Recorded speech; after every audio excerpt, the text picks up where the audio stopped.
నమస్తే, this is Radhakrishna. రాకాసి corona మరోసారి మానవాళిపై దాడికి తెగబడుతోంది.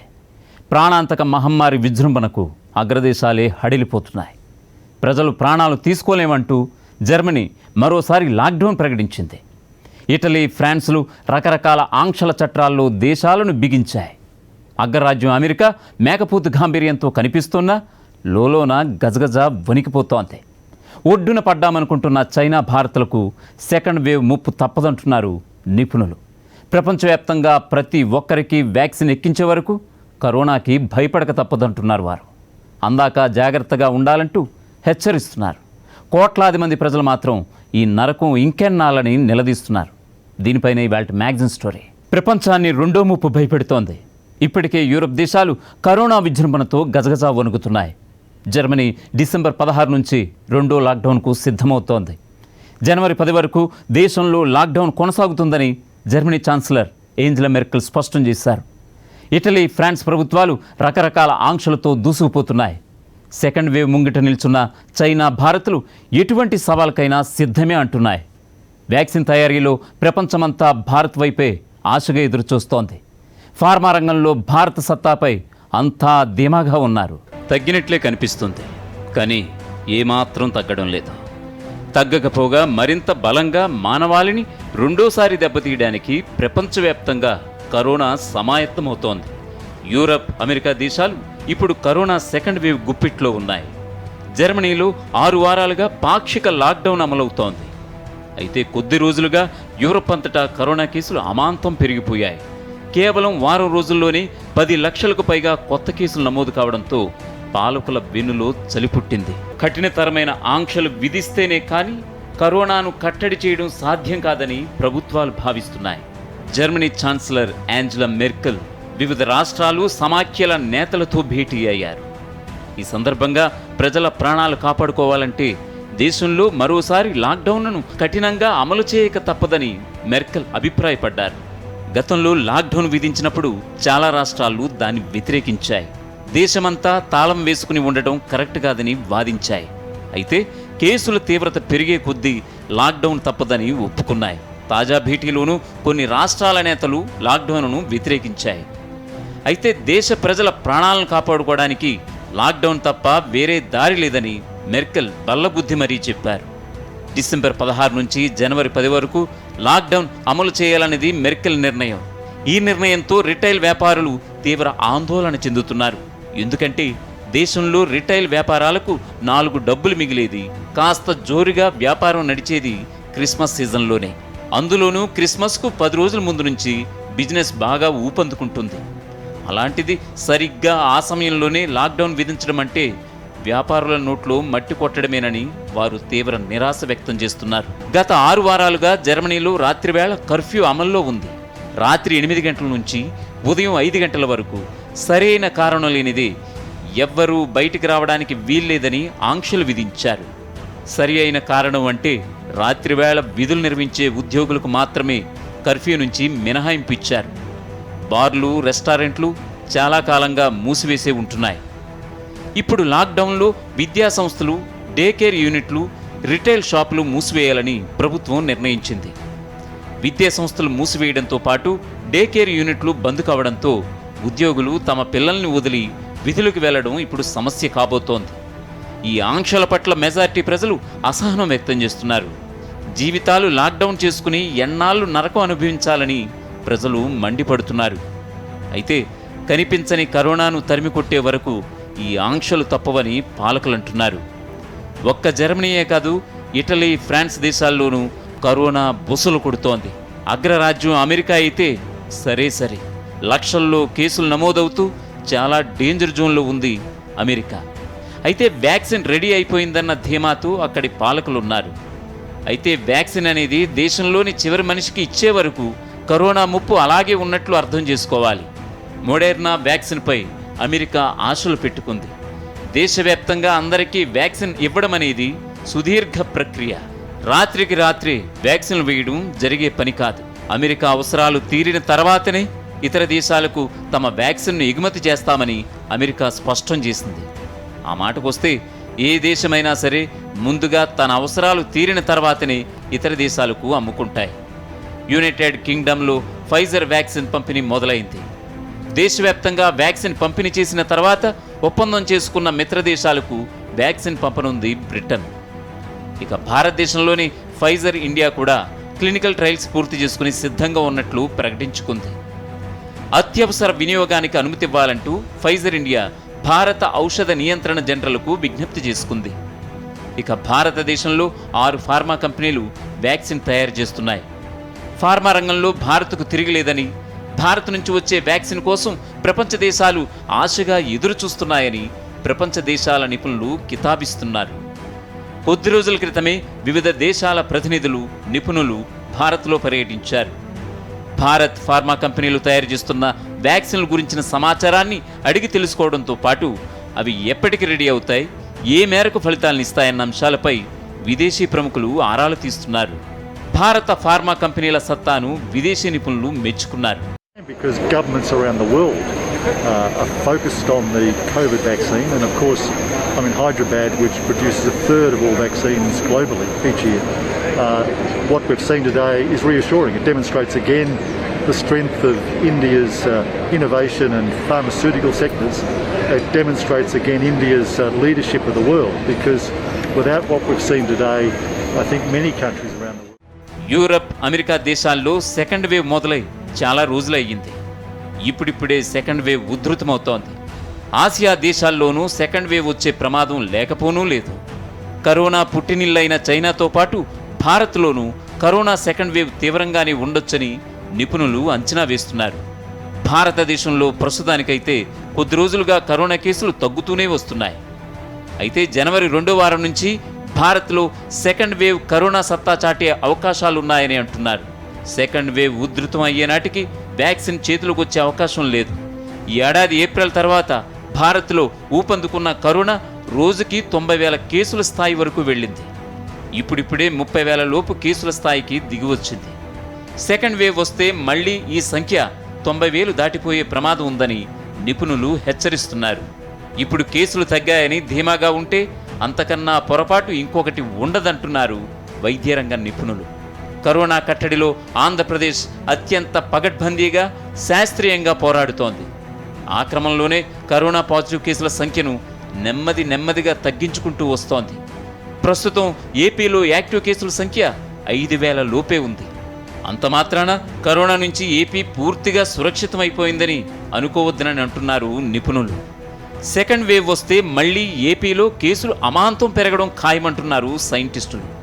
కేసులు తగ్గాయి కదా అని మామూలుగా తిరిగేసి విచ్చలవిడిగా వ్యవహరిస్తే కరోనా ఒక్కసారిగా విజృంభిస్తుందని వారు హెచ్చరిస్తున్నారు. సెకండ్ వేవ్ భయానికే ఆంధ్రప్రదేశ్ ప్రభుత్వం కూడా అప్రమత్తంగా ఉంది. కరోనా పరీక్షలను మునుపటిలాగానే భారీగా నిర్వహిస్తూ కరోనా కట్టడికి కఠినంగా వ్యవహరిస్తోంది ఏపీ ప్రభుత్వం. కరోనా మరోసారి దెబ్బతీసే అవకాశం ఇవ్వకూడదన్న ముందు జాగ్రత్తతోనే ఏపీ ప్రభుత్వం అన్ని జాగ్రత్తలను కొనసాగిస్తోంది. ఈ కారణంగానే స్థానిక ఎన్నికలు ఆదరాబాదరాగా నిర్వహించాలన్న ఎన్నికల సంఘానికి ప్రస్తుత పరిస్థితుల్లో ఎన్నికలు నిర్వహించలేమని ఏపీ ప్రభుత్వం స్పష్టం చేసింది. కరోనా సెకండ్ వేవ్ భయానికి ఉద్యోగులు సైతం ఎన్నికల నిర్వహణకు భయపడుతున్నారు. కరోనా కట్టడిలో ఫ్రాంటియర్ వారియర్స్గా ఉన్న ప్రభుత్వ ఉద్యోగుల్లో చాలామంది కరోనా బారిన పడ్డ సంగతి తెలిసిందే. వారిలో రెవెన్యూ సిబ్బంది ఉన్నారు. అందుకే రెవెన్యూ ఉద్యోగులు సైతం స్థానిక ఎన్నికలు నిర్వహిస్తే తమ ప్రాణాలకే ముప్పు ఉంటుందని ఆందోళన వ్యక్తం చేస్తున్నారు. ఎన్నికల సంఘం కూడా పంతాలకు పోకుండా పరిస్థితులను అర్థం చేసుకుని స్థానిక ఎన్నికలను ఏకపక్షంగా నిర్వహించకుండా జాగ్రత్తలు తీసుకోవాలని రెవెన్యూ ఉద్యోగులు కోరుతున్నారు. మొన్ననే గ్రేటర్ హైదరాబాద్ మున్సిపల్ కార్పొరేషన్ ఎన్నికలు జరిగాయి. ఆ ఎన్నికల్లో పాల్గొన్న నేతలు, అధికారులు కరోనా బారిన పడ్డట్లు నిర్ధారణ అయ్యింది. అందుకే అక్కడి ఆరోగ్య శాఖ అధికారులు ఎన్నికల్లో పాల్గొన్న ప్రతి ఒక్కరూ తమ ఇళ్లల్లోనే ఐసోలేషన్లో ఉండాలని సూచించారు. వ్యాక్సిన్ అందరికీ అందే వరకు అందరూ జాగ్రత్తగా ఉండక తప్పదంటున్నారు నిపుణులు. ప్రపంచంలోనే ఎంతో అభివృద్ధి చెంది సాంకేతిక పరిజ్ఞానంలో ప్రపంచాన్ని శాసించే స్థాయిలో ఉన్న అగ్రరాజ్య అమెరికాయే కరోనా విషయంలో అప్రమత్తంగా ఉంది. జర్మనీ, ఇటలీ, ఫ్రాన్స్ వంటి దేశాలు కరోనాకు ఏమాత్రం అవకాశం ఇవ్వకూడదని ఆంక్షల చట్టాల నడుమ పాలన సాగిస్తున్నారు. మన దేశంలో మాత్రం కరోనా విషయంలోనూ రాజకీయాలు చేసే ప్రబుద్ధులు ఎక్కువగా ఉన్నారు. ఎంతో బాధ్యతగా ఉంటారనుకునే కమ్యూనిస్టు నేతలు సైతం కరోనా విషయంలో నోటికెంతొస్తే అంతా మాట్లాడేసి రాజకీయాలు పిండుకునే యావలో పడిపోవడం మన రాజకీయ వ్యవస్థలోని దౌర్భాగ్యం. సిపిఐ జాతీయ కార్యదర్శి నారాయణ తాజాగా కరోనా విషయంలో బాధ్యతారహితంగా వ్యాఖ్యానాలు చేసి విమర్శలు పాలయ్యారు. ఆంధ్రప్రదేశ్లో ఇప్పుడు కరోనా కేసులు లేనేలేవట, అయినా ప్రభుత్వం కేసులు ఉన్నాయని అబద్ధాలాడుతుందట. కరోనా సాగు చూపి స్థానిక ఎన్నికలు జరపకుండా అడ్డుపడుతుందంటూ ఏపీ ప్రభుత్వంపై నారాయణ ఆరోపణలు చేశారు. ఏడాది మార్చిలో కరోనా కేసులు ఉధృతంగా ఉన్నప్పుడు ఎన్నికల సంఘం స్థానిక ఎన్నికలు నిలిపివేస్తే ఎన్నికలు జరపాలని ఏపీ ప్రభుత్వం భావించిందని నారాయణ అన్నారు. అసలు వాస్తవం ఏంటంటే నిమ్మగడ్డ రమేష్ కుమార్ మార్చిలో ఎన్నికలు ఏకపక్షంగా నిలిపివేసే సమయానికి ఏపీలో వేళ్ల మీద లెక్క పెట్టగల స్థాయిలోనే కేసులున్నాయి. ఇప్పుడు వేల సంఖ్యలో కేసులు ఉండటమే కాకుండా రోజు వందలాది కేసులు నమోదవుతూనే ఉన్నాయి. మరి నారాయణ ఇలా అడ్డగోలు వ్యాఖ్యలు చేయడం వెనుక ఆంతర్యం ఏమిటి? చంద్రబాబు నాయుడు ఎజెండాని నారాయణ ముందుకు తీసుకువెళ్లాలని అనుకుంటున్నారా అని రాజకీయ పరిశీలకులు సైతం ఆశ్చర్యం వ్యక్తం చేస్తున్నారు. చంద్రబాబు నాయుడికి, ఆయన సారథ్యంలోని తెలుగుదేశం పార్టీకి నారాయణ మైక్గా మారారని, టీడీపీ నేతల ప్రయోజనాలు కాపాడడానికి నారాయణ దిగజారుడి వ్యాఖ్యలు చేస్తున్నారని వైఎస్ఆర్ కాంగ్రెస్ పార్టీ నేతలు దుయ్యబడుతున్నారు. ఏపీలో కరోనా కేసులు లేవని నమ్మితే నారాయణ కరోనా పాజిటివ్ కేసులున్న క్వారంటైన్ హోంలకు వెళ్లి రాగలరా అని పాలకపక్ష నేతలు సవాల్ విసురుతున్నారు. సరే, నారాయణే కాదు, ఏపీలో సిపిఐ నేతల వైఖరే చిత్రంగా ఉంటోంది. దళితులకు అమరావతిలో భూములు ఇస్తే కులాల సమతుల్యత దెబ్బతింటుందని టీడీపీ పిటిషన్ వేస్తే నోరు మెదపలేదు సిపిఐ. దళితులకు ఇళ్ల స్థలాలు ఇవ్వకూడదన్న చంద్రబాబు నాయుడు నినాదానికి నారాయణ కూడా జై కొడుతున్నారు. ఆ క్రమంలోనే కరోనా విషయంలోనూ రాజకీయాలు చేయడం తగదంటున్నారు సామాజిక వేత్తలు. కరోనా వ్యాక్సిన్ వచ్చే వరకు ప్రతి ఒక్కరూ కరోనా జాగ్రత్తలు కొనసాగించాలని వైద్యులు సూచిస్తున్నారు. పెరట్లో భూతం మాటువేసి ఉందంటే ఎవరైనా గుండ్లపై చేయేసి నిద్రపోగలరా? కరోనా కూడా అంతే. అది ఎప్పుడు ఎటువైపు నుంచి అటాక్ చేస్తుందో ఎవ్వరూ చెప్పలేరు. అందుకే కరోనా భూతం విషయంలో చాలా జాగ్రత్తగా ఉండాలని మేధావులు హెచ్చరిస్తున్నారు. ప్రాణాలు అరచేతుల్లో పెట్టుకుని జీవితాలన్నీ తాళాలు వేసుకుని రోజువారీ నరకం ఇంకెన్నాళ్ళు భరించాలని ప్రపంచవ్యాప్తంగా జనం ప్రశ్నిస్తున్నారు. మానవాళి మనుగడనే సవాల్ చేస్తున్న మాయదారి వైరస్ను ఇంకెప్పుడు తరిమి కొడతారు అంటూ వారు నిలదీస్తున్నారు. ఏడాదికి పైగా సుఖ సంతోషాలు ఆవిరి చేసుకుని భయం గుప్పెట్లో క్షణక్షణం ఉత్కంఠతో కాలం వెళ్లదీయడం చాలా కష్టంగా ఉందని వారంటున్నారు. అయితే కరోనాను అంతం చేసే మంచి ముహూర్తం దగ్గర పడిందని, ఇంకెంతో కాలం ఆందోళన అవసరం లేదని నిపుణులు భరోసా ఇస్తున్నారు. రకరకాల వ్యాక్సిన్లు చివరి దశలో ఉన్నాయని, కొద్ది వారాల్లోనే అవి ప్రపంచ ప్రజలకు అందుబాటులోకి వస్తాయని వారు అంటున్నారు. కరోనాని తరిమి కొట్టడానికి వ్యాక్సినే ఆయుధం. వ్యాక్సిన్ తయారు చేయడం అంటే ఆషామాషి కాదు. అసలు కరోనాకే కాదు, ఏ మహమ్మారిని ప్రతిఘటించడానికైనా వ్యాక్సిన్ను తయారు చేసినప్పుడు దాన్ని వినియోగంలోకి తీసుకురావాలంటే 4 దశల ప్రయోగాలు తప్పనిసరి. 4 దశల ట్రయల్స్ విజయవంతంగా పూర్తి చేసుకుంటేనే కానీ వ్యాక్సిన్కు ఆమోదముద్ర లభించదంటున్నారు forum for ethical committee for clinical trials వ్యవస్థాపకులు డాక్టర్ విజయ్ భాస్కర్. వ్యాక్సిన్ను 4 దశలుగా క్లినికల్ ట్రయల్ చేస్తారు. ఒకటి ప్రీ క్లినికల్, అది యానిమల్స్లో. ఫేజ్ 1లో 10ల సంఖ్యలో వ్యక్తులకు, హ్యూమన్ బీయింగ్స్ క్లినికల్ ట్రయల్ చేస్తారు. ఫేజ్ 2లో 100ల సంఖ్యలో చేస్తారు. ఫేజ్ 3లో 1000ల సంఖ్యలో చేస్తారు. ఈ 4 ఫేజెస్లలో వ్యాక్సిన్ యొక్క ఎఫికసీ అంటే మంచి యాంటీబాడీస్, సఫిషియంట్ యాంటీబాడీస్ డెవలప్ చేస్తుందా లేదా, టీ సెల్స్ చేస్తుందా లేదా అనేది ఒకటి ఎఫికసీ చూస్తారు. రెండోది చిన్న సైడ్ ఎఫెక్ట్స్ కాకుండా మేజర్ టాక్సిటీ కానీ, ఏదైనా కిడ్నీ టాక్సిటీ కానీ, లివర్ టాక్సిటీ కానీ, హార్ట్ టాక్సిటీ కానీ ఏమైనా ఉన్నాయా, లేకపోతే న్యూరోజెనిక్ టాక్సిటీ ఏమైనా ఉందా, నరాల సమస్యలు ఏమైనా ఉన్నాయా అనేది రూల్ అవుట్ చేయడమే ఈ క్లినికల్ ట్రయల్స్ యొక్క బాధ్యతగా వీళ్ళు క్లినికల్ ట్రయల్ చేస్తారు. ఆఫ్టర్ 3 క్లినికల్ ట్రయల్స్ జనరల్గా ఫోర్త్ ఫేజ్లో జనరల్గా పబ్లిక్కి అప్రూవ్ ఇవ్వడం జరుగుతుంది. ఇందులో కొన్ని వ్యాక్సిన్స్ రిజెక్ట్ కావచ్చు, కొన్ని వ్యాక్సిన్స్ లిమిటెడ్ యూజ్ కింద అప్రూవ్ కూడా ఇవ్వచ్చు. క్లినికల్ ట్రయల్స్లో వ్యాక్సిన్ పనితీరుపైనే ఆమోదముద్ర లభిస్తుంది. ట్రయల్స్లోనే ఏమన్నా సైడ్ ఎఫెక్ట్స్ కనిపిస్తే వ్యాక్సిన్ను తిరస్కరించే అవకాశాలుంటాయి. ఎందుకంటే మనుషుల ప్రాణాలతో చెలగాటమాడే వ్యాక్సిన్లను ఎవరూ ఆమోదించరు. కొత్తగా మనకు Gennova biopharmaceuticals SGT bio second ట్రయల్లోకి ఎంటర్ అయింది.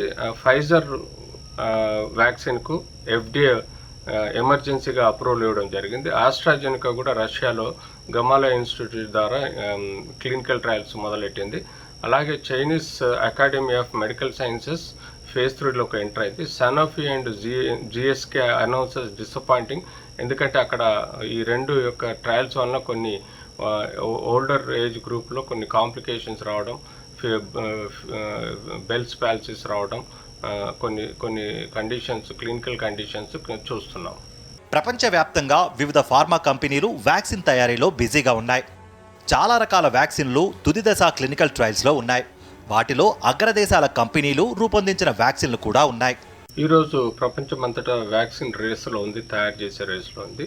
ఇప్పటివరకు మనకు ఫేజ్ 1లో 40, ఫేజ్ 2లో 17, ఫేజ్ 3లో 15, లిమిటెడ్ అప్రూవల్ తోటి, అంటే క్లినికల్గా లిమిటెడ్ ట్రయల్స్ తోటి 5, అలాగే అప్రూవ్డ్ 2, అందులో ఒకటి ఫైజర్, రెండవది ఆస్ట్రాజెనికా, ఈ 2 ఇవ్వడం జరిగింది. అట్లాగే ఒక వ్యాక్సిన్, చైనాకు సంబంధించిన వ్యాక్సిన్ని రిజెక్ట్ చేయడం జరిగింది. ఇప్పటివరకు ఫైజర్ మనకు కెనడాలో, అలాగే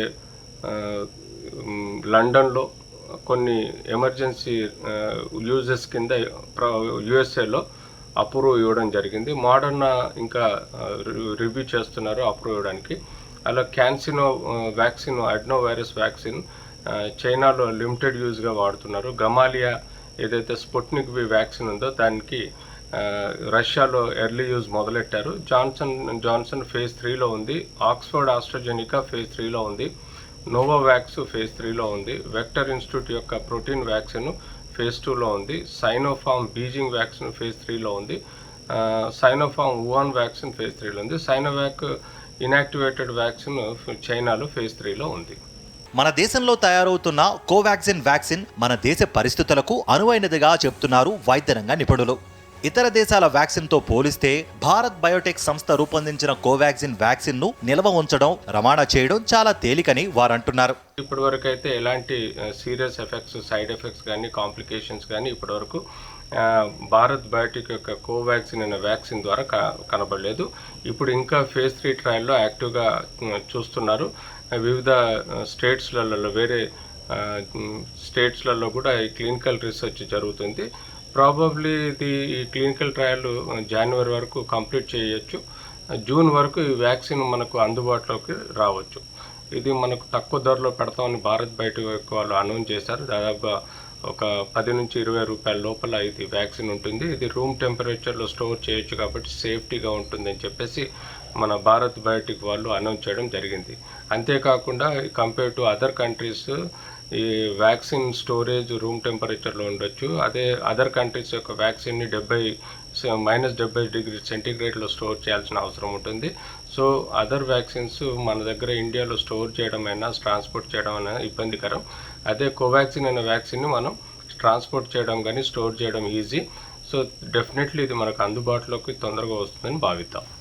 యూరప్ దేశాలను వణికిస్తున్న సెకండ్ వేవ్ ముప్పు భారత్కు తప్పదంటున్నారు నిపుణులు. సెకండ్ వేవ్ వస్తే మళ్లీ మన దేశంలో రోజువారీ కరోనా కేసులు 1,00,000కు చేరవచ్చని వారు హెచ్చరిస్తున్నారు.